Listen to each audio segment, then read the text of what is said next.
ഇന്ന് ഞാൻ ഉണ്ടാക്കിയിരിക്കുന്നത് ഒരു 1-2 മാസം കൊണ്ട് വൈറലായിട്ട് ഓടിക്കൊണ്ടിരിക്കുന്ന ഒരു ചമ്മന്തിപ്പൊടിയാണ്. ഇത് വെറും ചമ്മന്തിപ്പൊടിയൊന്നുമില്ല, നമ്മുടെ പച്ചമാങ്ങ വെച്ചിട്ടുള്ള ചമ്മന്തിപ്പൊടി.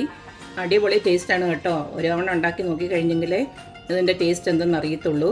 അപ്പോൾ നമുക്ക് ഈ ഒരു വൈറൽ ചമ്മന്തിപ്പൊടി എങ്ങനെയാണ് ഉണ്ടാക്കുന്നതെന്ന് നോക്കിയിട്ട് വരാം. കുറേ നാളായിട്ട് വൈറലായിട്ട് ഓടിക്കൊണ്ടിരുന്ന ഒരു സംഭവമാണ് ഈ ഒരു മാങ്ങ വെച്ചിട്ടുള്ള ചമ്മന്തിപ്പൊടി. അപ്പോൾ ഞാൻ അന്ന് മുതലൊന്ന് നോട്ടമിട്ട് വെച്ചിരിക്കുന്നതാണ്. പക്ഷേ ഇപ്പോഴാണ് എനിക്ക് കറക്റ്റ് ഒരു മാങ്ങ കിട്ടിയത്, നല്ല പച്ച മാങ്ങ. അപ്പോൾ എന്തായാലും ഇന്ന് മാങ്ങയുടെ ചമ്മന്തിപ്പൊടിയാണ് ഉണ്ടാക്കുന്നതിന് വേണ്ടിയിട്ട് ഇതുപോലൊരു മാങ്ങ എടുത്തിട്ടുണ്ട്. ഇതിനെ ഞാൻ ആദ്യം ഒന്ന് ചെത്തി വൃത്തിയാക്കി ഒന്ന് റെഡിയാക്കി എടുത്തിട്ട് വരാം.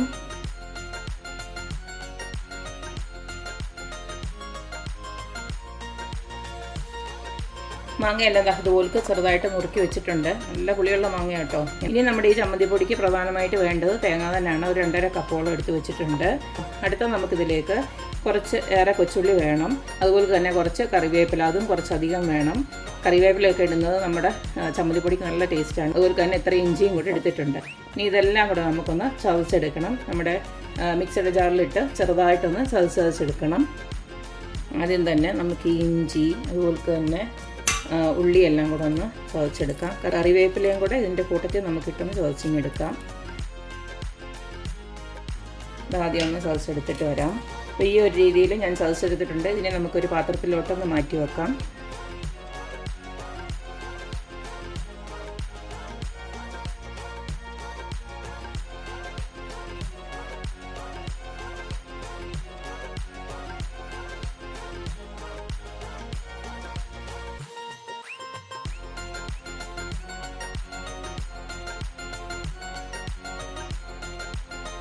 മാങ്ങയും ഉള്ളിയും ചെറിയുള്ളിയും അതുപോലെ തന്നെ കറിവേപ്പിലൊക്കെ നമ്മൾ ചതച്ചെടുത്തിട്ടുണ്ട്.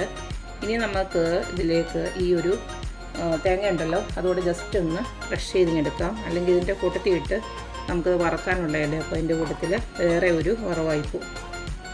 എല്ലാം ഒരുപോലൊന്ന് ആക്കിയെടുത്തതിന് ശേഷം നമുക്ക് ഇത് ചമ്മന്തിപ്പൊടി ആക്കാം. ഒത്തിരി അടഞ്ഞു പോകണ്ട, അതായത് ഇതുപോലൊന്ന് ക്രഷ് ചെയ്തെടുത്ത് വെച്ചാൽ മതി. ബാക്കിയൂടെ ഞാൻ ഇതുപോലൊക്കെ നോക്കി എടുത്തതിന് ശേഷം കാണിക്കാം. അപ്പോൾ നമ്മളിതുപോലെ എല്ലാം ഒന്ന് ചതച്ചെടുത്ത് വെച്ചിട്ടുണ്ട്. ഇനി ഇതിലേക്ക് നമുക്ക് ആവശ്യത്തിനുള്ള ഉപ്പൊന്ന് ചേർത്ത് കൊടുക്കാം. പുളിയുള്ളത് കൊണ്ട് തന്നെ കുറച്ചേറെ ചിലപ്പോൾ ഇട്ട് കൊടുക്കേണ്ടി വരും. അപ്പോൾ തൽക്കാലം ഞാനൊരു ടീസ്പൂൺ അങ്ങോട്ട് ഇട്ട് കൊടുത്തിട്ടുണ്ട്. ഇതിന് നമുക്ക് കൈകൊണ്ട് നല്ലതായിട്ടൊന്ന് ഇളക്കി വെക്കാം.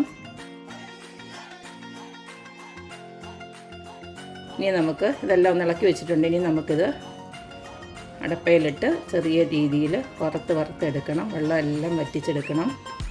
ഇപ്പോൾ ചമ്മന്തിപ്പൊടി ഉണ്ടാക്കാനായിട്ട് ഇതുപോലൊരു നോൺ സ്റ്റിക്ക് പാനാണ് ഞാൻ അടപ്പയിലോട്ട് വെച്ച് കൊടുത്തിരിക്കുന്നത്. ഇതിലേക്ക് നമുക്ക് കുറച്ച് വെളിച്ചെണ്ണ ഒന്ന് ഇട്ട് കൊടുക്കാം. വെളിച്ചെണ്ണ ജസ്റ്റ് ഒന്ന് ചൂടായി വരുന്നുണ്ട്. നമ്മുടെ നേരത്തെ റെഡിയാക്കി വെച്ചിരിക്കുന്ന ഈ മാങ്ങയുടെ കൂട്ടുണ്ടല്ലോ അങ്ങോട്ട് ഇട്ട് കൊടുക്കാം.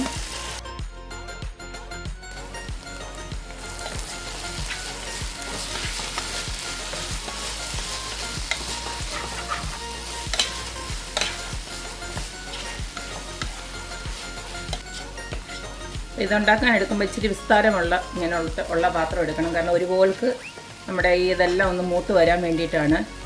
നിങ്ങളുടെ അതിൽ ഈ ഉരുളി പോലത്തെയൊക്കെ ഉണ്ടെങ്കിലുണ്ടല്ലോ അത് ഏറ്റവും നല്ലതാണ്. ഒരുപോൾക്ക് തീ നിൽക്കുകയും ചെയ്യും, അതുപോലെ തന്നെ ആയി കിട്ടുകയും ചെയ്യും വേഗത്തിൽ തന്നെ. നല്ല വിസ്താരമുള്ള ഉരുളിയൊക്കെ ഉണ്ടല്ലോ, ഓട്ടിൻ്റെ ഉരുളിയൊക്കെ, അതായിരിക്കും ഏറ്റവും ബെസ്റ്റ്. അപ്പോൾ എൻ്റെ കയ്യിൽ അതില്ലാത്തതുകൊണ്ട് ഞാനിപ്പോൾ ഇതിനകത്ത് ആക്കി എടുക്കുകയാണ്.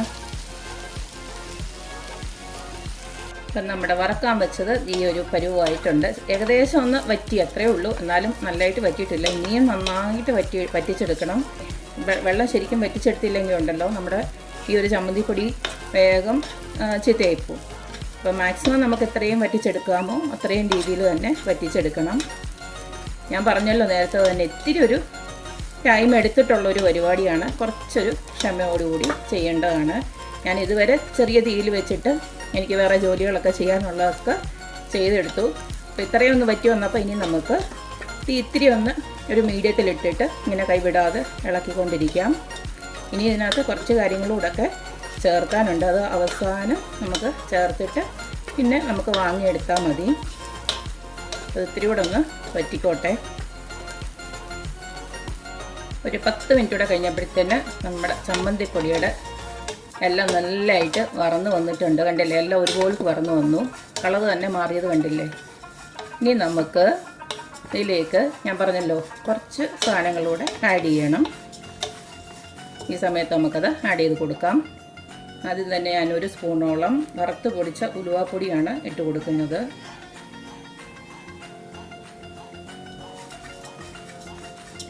ഇതിലേക്ക് ഇട്ട് കൊടുക്കുന്ന കായപ്പൊടിയാണ്, ഒരു 1/4 ടീസ്പൂണോളം ഉണ്ട്.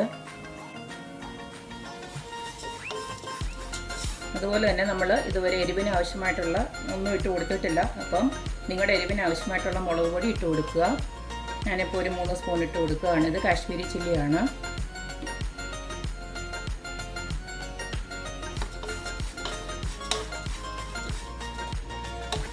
ഇതെല്ലാം കൂടെ ഒന്ന് മൂപ്പിച്ചതിന് ശേഷം നമുക്ക് സ്റ്റൗ ഓഫ് ചെയ്യാം. ഇത് നന്നായിട്ടൊന്ന് തണുത്തതിന് ശേഷം നമുക്ക് മിക്സിയിലിട്ടൊന്ന് പൊടിച്ചെടുക്കാം. ഇതൊന്ന് തണുക്കാനായിട്ട് മാറ്റി വെക്കാം. നമ്മുടെ മാങ്ങാ ചമ്മന്തി പൊടിയുടെ എല്ലാം നന്നായിട്ട് തണുത്ത് വന്നിട്ടുണ്ട്. ഇനി നമുക്കിതിനെ ഒന്ന് ജസ്റ്റ് ഒന്ന് പൊടിച്ചെടുക്കുക. അതിന് വേണ്ടിയിട്ട് ഇതുപോലൊരു പൊടിക്കുന്ന ജാറ് ഞാൻ എടുത്ത് വെച്ചു. ഇതിലേക്ക് ഇത് കുറേശ്ശെ ഇട്ട് കൊടുത്ത് നമുക്കൊന്ന് ഫൈനായിട്ട് പൊടിച്ചെടുക്കാം. എപ്പോഴും ഒരു കാര്യം ശ്രദ്ധിക്കണം, ഇനി എടുക്കുന്നതും എല്ലാം വെള്ളമയം ഒട്ടുമേ ഇല്ലാത്തത് വേണം എടുക്കാനായിട്ട്, അല്ലെങ്കിൽ ഇത് വേഗം ചീത്തയായി പോകും. അപ്പോൾ ഇത് ഞാനൊന്ന് പൊടിച്ചെടുത്തിട്ട് വരട്ടെ. അപ്പോൾ ഈ ഒരു രീതിയിൽ ഞാൻ നല്ലതായിട്ട് പൊടിച്ചെടുത്തിട്ടുണ്ട്. ഇതുപോലക്ക് അങ്ങോട്ട് മാറ്റി വെക്കാം. ബാക്കിയോടെ ഞാനിതുപോലക്ക് പൊടിച്ചെടുക്കാൻ പോവാണ്. അപ്പോൾ കണ്ടല്ലോ, നമ്മുടെ അടിപൊളിയായിട്ടുള്ള മാങ്ങാ ചമ്മന്തി ഇവിടെ റെഡി ആയിട്ടുണ്ട്. ഞാൻ ആദ്യമായിട്ട് ഉണ്ടാക്കുവാണ്. എനിക്കൊരു ഡൗട്ട് ഉണ്ടായിരുന്നത് പിന്നെ നന്നായിട്ട് വെള്ളം വറ്റി വരുമോ, ഇത് കുഴഞ്ഞു പോകുമോ എന്നൊക്കെ ഒരു ഡൗട്ട് ഉണ്ടായിരുന്നു. അപ്പോൾ ഡൗട്ടൊക്കെ മാറി കിട്ടി. കണ്ടില്ലേ, നമ്മൾ സാധാരണ എങ്ങനെയാണോ തേങ്ങ വെച്ചിട്ട് നമ്മൾ ചമ്മന്തിപ്പൊടി ഉണ്ടാക്കുന്നത് അതേ ടെക്സ്ചറിലും അതേ രുചിയിലും കിട്ടിയിട്ടുണ്ട്. നമ്മൾ സാധാരണ ചമ്മന്തിപ്പൊടി ഉണ്ടാക്കുമ്പോൾ നമ്മൾ പിഴിപുളിയൊക്കെ ചേർക്കാറുണ്ട്. ഇതിന് പകരം നമ്മൾ മാങ്ങ ചേർക്കുന്നേ ഉള്ളൂ. അപ്പോൾ എല്ലാവരും ഇതൊന്ന് ട്രൈ ചെയ്ത് നോക്കുക.